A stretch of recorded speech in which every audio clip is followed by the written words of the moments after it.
Assalamualaikum warahmatullahi wabarakatuh. Apa khabar semua anak murid saya? Saya harap kamu semua dalam keadaan yang baik. Baik. Hari ini saya akan mengajar kamu iaitu subjek munakahat. Sebelum ini kita dah belajar berkaitan dengan pengertian nusyuz dan juga hukum nusyuz dan dalil-dalilnya. Dan hari ini saya akan ajar kamu pelajaran yang seterusnya, iaitu nusyuz berlaku dengan dua cara. Cara yang pertama, nusyuz dengan perbuatan. Yang kedua, nusyuz dengan kata-kata. Baik. Seterusnya 1.4, nusyuz dengan perbuatan. Bagi isteri pula, bagi isteri untuk perbuatan nusyuz, iaitu yang pertama, bermasam muka atau menjauhkan diri apabila dipanggil oleh suaminya. 2. Keluar rumah tanpa izin suami atau tiada keuzuran yang diharuskan oleh syarak. 3. Memukul suami dengan tujuan untuk mendera suami. Baik. Bagi suami pula, mengabaikan tanggungjawab untuk memberi nafkah yang mencukupi, didikan agama yang sempurna dan penjagaan kesihatan yang baik. Yang ini antara yang suami mengabaikan. Jadi itu adalah nusyuz. Seterusnya, mendera secara zahir dan batin terhadap isteri. Zahir tu dari segi macam mana tu? Kita tengok info di sebelah ni, kotak ni. Zahir, keperluan diri isteri seperti makanan, pakaian, tempat tinggal dan lain-lain. Batiniah, 1. Perasaan dan emosi. 2. Persetubuhan dan lain-lain. Itu adalah batiniah. Boleh faham? Okey, seterusnya kita tengok muka surat yang keempat. Suami tidak memberi hak giliran kepada isteri yang berpoligami. Ini adalah suami yang berkahwin lebih daripada satu. Sama ada kahwin 2, 3 ataupun 4. Jadi, suami jika tidak bergilir-gilir, dia telah nusyuz. Okey, seterusnya, nusyuz dengan kata-kata. Okey, bagi isteri, bercakap kasar atau menengking ketika menjawab pertanyaan suami. 2. Membantah dengan bahasa yang kasar terhadap percakapan atau kemahuan suaminya. Pada suami pula, membuat cacian atau mengeluarkan kata-kata kurang sopan terhadap isterinya. 2. Menceritakan keaiban isterinya dalam apa juga bentuk, sama ada secara langsung atau melalui media massa. Boleh faham?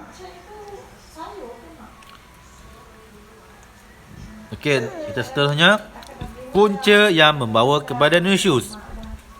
Antara punca yang membawa kepada nusyuz ialah 1. Suami atau isteri kurang pendidikan agama. 2. Kelalaian suami dan isteri dalam melaksanakan tanggungjawab masing-masing. 3. Gangguan atau campur tangan oleh pihak ketiga yang mempengaruhi perhubungan suami isteri seperti mertua, ipar duai, kawan-kawan sekerja dan sebagainya. 4. Masalah ekonomi rumah tangga yang tidak dapat diurus dengan baik. Itu adalah punca. Dan sekarang ini adalah kesan nusyuz.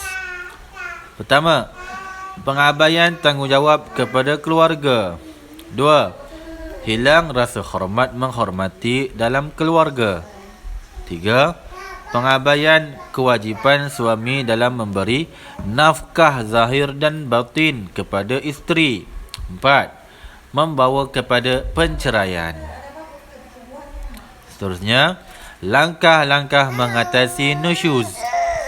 Islam telah menerangkan beberapa langkah bagi mengatasi gejala nusyuz. Langkah-langkah tersebut telah dinyatakan dalam firman Allah Subhanahu wa taala.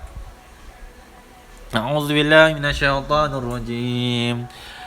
Wallati takhafuna nusyuzahunna fa'izuhunna wahjuruhunna fil madaji' wadribuhun fa in ata'nakum fala tabghu 'alayhinna sabila innallaha kana 'aliyyan kabira. Artinya, dan perempuan-perempuan yang kamu bimbang melakukan perbuatan derhaka iaitu nusyuz, hendaklah kamu menasihati mereka, dan jika mereka berdegil, perlakukanlah mereka di tempat tidur.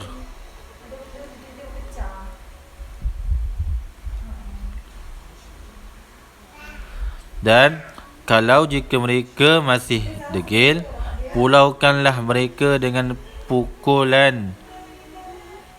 Pukullah mereka dengan pukulan ringan yang bertujuan mengajarnya.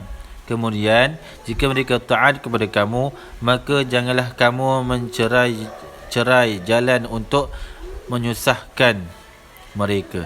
Sesungguhnya Allah Maha Tinggi lagi Maha Besar.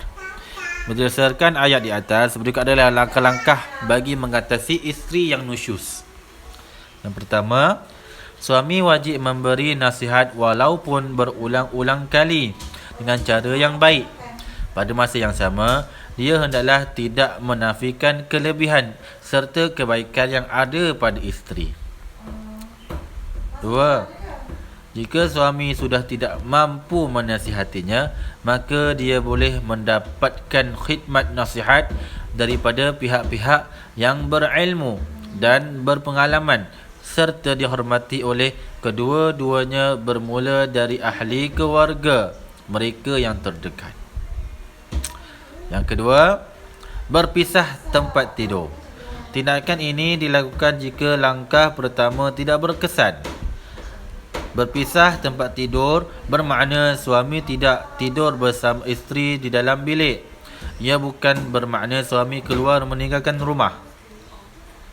Langkah ini adalah supaya isteri sedar tentang kesalahannya dan menginsafi dirinya agar dapat kembali dilayani oleh suaminya seperti sebelumnya.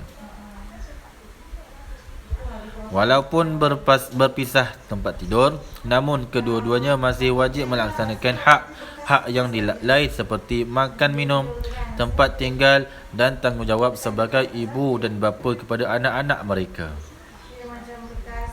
Dan ketiga, memukul yang tidak mendatangkan mudarat.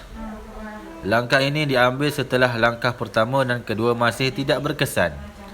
Ketika ini, suami dibenarkan oleh syarak agar memukul isterinya sebagai tindakan ta'dib, yakni mendidik.